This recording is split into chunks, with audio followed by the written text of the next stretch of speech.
Kristi Noem wasn't fired. She was promoted and needed for the next phase of the Board of Peace. Things have changed quite a bit since my last post on this. What looked like a pretty significant setback now looks like an expansion, one that was to be expected. As I said before, Indonesia was supposed to provide the largest portion of troops for the Board of Peace's International Stabilization Force. They're now on the verge of completely backing out because of the war with Iran. They're a Muslim country and are concerned with being seen as supporting what's happening. And they've backed out of their 8,000 troop commitment. Then comes Plan B, the Shield of the Americas. Not that it wasn't already planned, but they're using this to fill the need.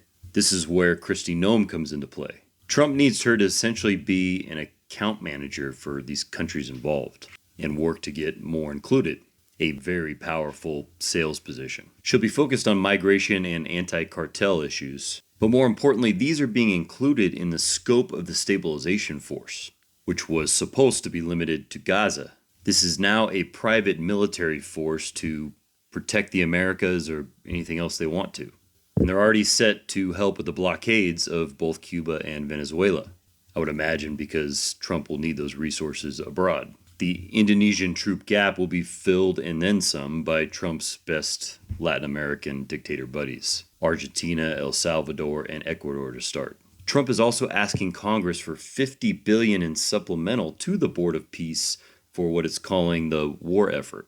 Go back and watch my other videos to see how they've used crypto and stablecoin, Trump stablecoin, to be able to move money quietly, because that's what this is. This will allow them to pay countries and contractors for a private army. Kristi Noem and the Board of Peace are building a corporate military model and a private UN. And we'll probably never know how much she's getting paid, as this is a public international organization with immunity.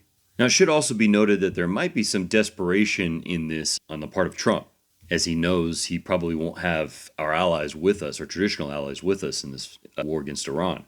And so he needs more support. Either way, though, this is a big expansion. As usual, I don't really understand how the media is covering all this. They have access to the same information that you and I do, but they seem to just be covering it chaotically, like everything is a surprise. But I would imagine that's probably just our corporate overlords trying to keep us confused.